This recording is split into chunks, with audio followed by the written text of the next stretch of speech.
Bullion Dealer says, do not hold silver till the grave, just hold till this happens. In this video, I'm going to show you that this silver dealer of mine says exactly when you should get out of silver. Hit that subscribe button, hit that like button. Let's get right into this. There's a few dealers that I frequent in my area where I live. And this one dealer, he's very big on seeing this venture in silver as having a beginning and an end. That's quite rare for a silver dealer, gold dealer, any coin shop, any bullion dealer. You don't hear that often. So I really respect this guy. I wish he would let me interview him, but he has no interest in YouTube. He's this old guy. That's just not his thing. So this is what he was telling me. And it's shown here in this article, Gold Broker. So check out this article for yourself. And I'm not going to go deep into the weeds. It's goldbroker.com. I'm not going deep in the weeds. I'm just going to show you exactly what my dealer's saying and how they see it also. So the thought is that we just experienced a $10 jump. And you can see in this chart here, right? This is our recent jumps in silver. And we were about 12 to 18 months ago, we were hovering at about $22, $24. Now we've got basically a $10 jump going up to the $32 range. And many people who are stacking silver, they follow this kind of $10 plan. And the $10 plan is that when silver makes a leap of $10, if you've been accumulating a good amount of silver, a $10 jump gives you a great increase in your value. We're not looking at a return on investment. That's not what this is. It's just you have a metal, it has intrinsic value, and that value is increasing. So that $10 jump is really big. And anybody who started stacking silver 3-4 years ago, you've really seen this in 2024. You've seen the value of your stack really jump. So that's part of it. But beyond just going for a $10 jump, what my bullion dealer was saying and what this article is showing is that we are looking at the next $10 jump. Look, it says here, let me scroll down for you. Look, right here. It says a return to the historical average of the silver to gold ratio, which typically is 67. Can you believe that? When's the last time it was 67? Well, according to this historical chart, you could look at the silver to gold ratio and see that as 2025 rolls out, we are looking at a boost up to the $40 range, $40 an ounce. And that gives us our next $10 jump. So if you are following that $10 rule, I'm not giving financial advice. I'm just telling you, this is what my dealer was talking to me about, and it really makes sense to me. I'm just a silver stacker like you. I'm not a financial analyst. So if you are following a $10 rule like this is a very exciting time. And this is why. Look at this article. They're looking at the difference between COMEX, actual available silver, and the paper silver that's being traded.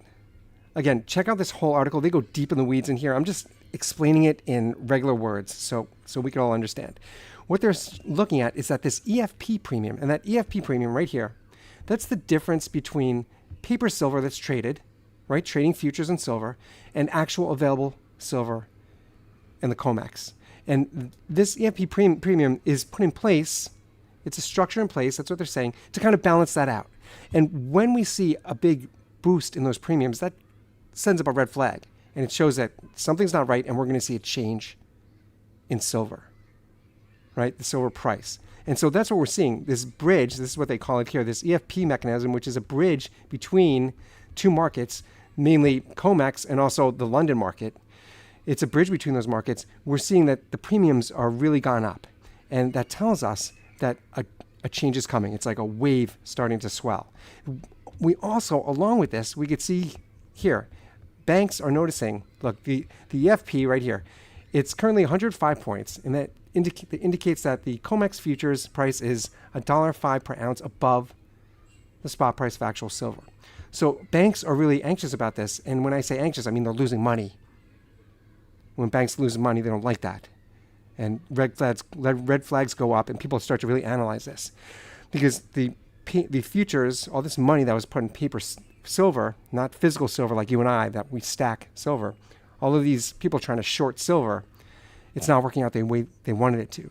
And so, again, we're seeing EFP premiums change. So as a silver stacker, this is what we have to look for. exchange for physical, right? The premiums on this, when we see those changing, that tells us that banks are getting nervous, right? Just like it's showing here. They're increasing premiums, they're getting nervous, and a change is coming. And according to this article, check it out on your own. Go through all these details because it really gets into it. We could see that this happened during the pandemic, and we saw a big bump in silver price, and it's happening again now. So this shows us that like change is coming, and they're looking at that $10 jump. They're looking at silver here again going up to $40 an ounce. So that's why the silver dealer that I was talking today, he's with this plan. It makes sense to him. And yes, I am if I wasn't such a long-term holder, I'm in this for decades. I'm young compared to many silver stackers. I'm in this for the long haul, and I'm talking like 2-3 decades from now, I'm still going to be accumulating silver. But if you're not, if you're seeing, wow, 2024 showed a huge increase in silver, up to 30% relative to itself. If you're seeing that and you're doing that math, then this is the type of thing that you want to follow. I also wanted to show you this. Look at this. Again, hit subscribe, hit that like button. That's what helps get this information out there. I never show other YouTube channels on my channel, but this came up on my feed. It's so cool. This is Gridlessness, and they're a huge channel. I just don't follow these off-the-grid channels that much, but it came up because, look, their recent video 5 days ago, 40 pounds of DIY silver. They're making their own silver. They're not sponsoring this channel. I just saw this and I thought, wow, if I was an off-the-grid guy, which I'm not, I'm actually the opposite of an off-the-grid guy. I don't stack for barter. I don't stack constitutional silver. But if you're into that, then check out these videos. I mean, they made their own silver, and they're not just pouring bars. They're actually doing their own designs. These people are living, I think they're in Canada. They're living off the grid. So it's really cool. Check it out. I just think you guys will enjoy that. So check out that goldbroker.com article. Hit subscribe. Hit that like button. It's so important to get this information out there. I post 2 videos a day, and I'll see you guys on the next one.